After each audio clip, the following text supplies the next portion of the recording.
Have you recently had an arm injury and looking for what you can do for training while you're recovering from that? We got it right here. My name is Barrett Stover. I'm the owner of RSP. Today we're going to talk about what to do when you're rehabbing from an arm injury, and we're going to actually look at everything but the arm today.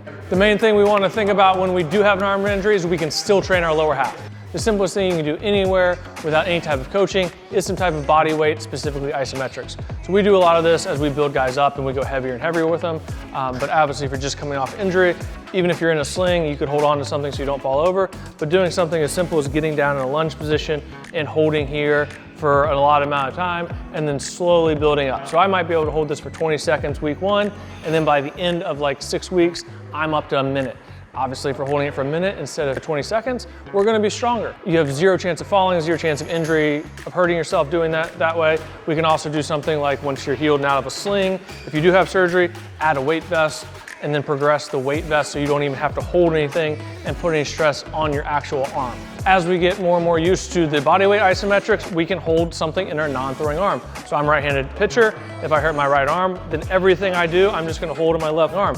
Do my allotted time here on this leg, then I'm gonna switch and do my time on this leg. And again, is it perfect and doing both sides, whatever, it doesn't matter. We're worried about getting the lower body stronger while we're coming back so we're not starting from zero 3 to 6 months after the injury. One thing an arm injury should definitely not prevent you from doing is hitting the like and subscribe button. The next area of emphasis should definitely be hip mobility. Whenever you have an arm injury, the site of the injury is almost never the actual issue that could potentially lead or cause that injury. So for instance, when we have an elbow injury, there a lot of times the front hip or the landing leg hip internal rotation is not very good. So coming off that, we want to make sure that's something that we definitely address and not just focus on the actual elbow itself. So we can do this, again, pretty much right off the bat. If it's inflammation, we can start on it the day after the injury. If it's something like a surgery, we might have to get out of a sling before we can do too much. But either way, over the course of the rehab process, we can spend a lot of time hammering that weakness or limitation that might have played a role in your injury. Along with what we consider kind of the traditional open chain mobility, we also want to make sure that we're doing a closed chain mobility or something like we're actually moving in 3 planes of motion and having to load our hip like we would as we're going through the pitching motion or something similar. So a simple thing for internal rotation, for an example here, would just be loading up with your foot slightly elevated.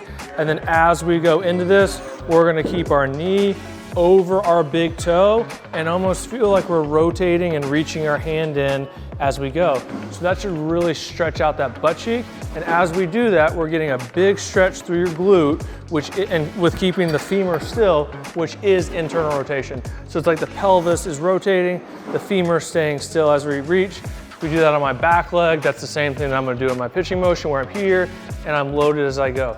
So I can do lots of different things where I'm here, I'm going slow, I'm loading, I'm reaching across, big reach there, so I'm getting even more of a stretch to the posterior sling.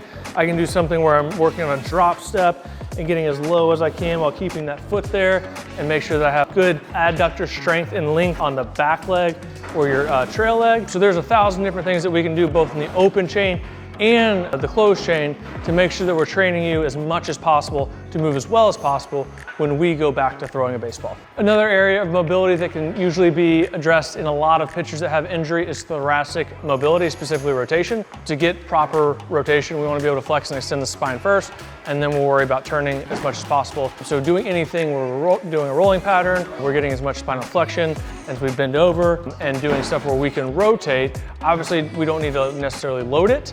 And again, day one, coming back off of an injury, or 2 to 3 months after surgery, we can get right back into it, and we're not gonna be stressing the elbow or the shoulder at all while we're doing these exercises. Again, to try to keep this as simple as possible and exercise that you can do anywhere, no matter what your circumstance is, starting on the wall with your head against it, a little bit of a hug of yourself. We're just gonna try to roll off the wall vertebrae by vertebrae. So I feel my upper back coming off. Now I'm moving into my low back. Sorry, my mid back. Trying to keep my low back on the wall. And now my low back's coming off. And then once you get to the bottom, we're gonna start rolling back up. So now I'm going like low lumbar spine, mid back, upper thoracic. Try to get as much of my cervical and then my head against the wall as possible. while maintaining contact with my low back, so I don't want to be arching at this point. So again, just something very simple, but now we're flexing, extending the spine, moving vertebrae by vertebrae, so we're getting that segmentation and doing something. If you're terrible at that, you're probably not going to be able to rotate easily, so that'd be a good place to start. And again, you can do it without any stress on your arm whatsoever. An example of that type of thoracic rotation exercise would be a seated T-spine car. I like to sit where I can have something between my knees, so I have something locked in place, and I don't want my knees rotating back and forth as I move. So I'm gonna lock myself in there, hold there, and then I'm gonna go down. I'm still gonna get that flexion extension. I'm gonna rotate and side bend, get that lateral flexion. And then as I come up, I'm trying to draw as big a circle as possible with my elbows. Rotate around, rotate around, rotate around, and then all the way back down to the middle, go back the other way. So I should be stretching and hitting the in range of motion as I go through this as much as I can, so that it's not very easy or comfortable. If you do that and it's comfortable, you're not doing it right. So really try to hit the in range of motion and try to draw as big a circle as possible with your elbows. If you're doing that, you're gonna be maximizing your range of motion. Again, it's super important with the upper body to try to move in 3 planes of motion as much as possible, especially if you're coming off of something like a surgery where you're gonna be immobilized for a little bit and your body's just naturally gonna kind of stiffen up because you're not using it. So we don't have to have weights in our hands for everything. We can easily go into a position where we're doing like a walking rotation with reach. We've talked about this before, big toe, ball of the foot on the ground, knees stay still. I'm gonna reach up and across to the corner of the ceiling as much as possible without arching my back. I'm gonna take another step. I'm gonna reach up and across the other way as much as possible without arching my back. So through this motion, I'm getting scapular upward rotation, I'm getting thoracic rotation, and I'm getting protraction of my scapula as well. So I'm doing a lot of things in that transverse plane of motion, and really all 3 planes of motion, sagittal, frontal, and transverse. We can easily do the same thing side to side to make it even more frontal plane dominant. So I can reach, kick my back foot behind me, reach overhead, and now I'm getting a stretch down my entire lateral line while still getting that scapula to rotate up and around on the rib cage, which is very important when we come back from throwing a baseball. So doing some simple things like this may not seem like much because we don't have weight in our hands, but if we can make those movements more and more fluid while we're not throwing, it should be much easier to come back from the injury, and we should feel a lot better when we start throwing, because again, there's probably some movement deficiencies that need to be addressed that were possibly part of the reason you got injured. And if we're eliminating those, then throwing a baseball will be much easier when we start that rehab throwing program. With anything in the rehab process, is also to remember that we can slowly increase weights. We don't need to make a big jump. So for instance, any of the movements that were just shown, if you're adding a 2-pound weight, it's better than doing a no weight. If you go up to 3 pounds, it's better than doing 2 pounds. We don't need to jump to like 15, 20 pounds to make that sort of thing more effective and to help us even more as we're recovering. The last thing to remember is to keep lifting on your opposite side. So for me, right-handed thrower, I'm going to keep lifting on my left side like I never got injured. Again, some things might have to be modified depending on if you're in a sling or whatever the situation is, but I can still do a lot of things like a 1-arm bench press, 1-arm row, and possibly weight some movement so I'm moving in 3 planes of motion under a little bit more stress. The main principle to remember here is there's always something you can do to get better.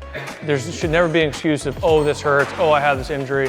Whatever it is, there is something that you can be working on to get better. You also have to remember that if you got injured, there is some type of weakness in your body where the stress and the tissue capacity from the sport is greater than what you can currently do.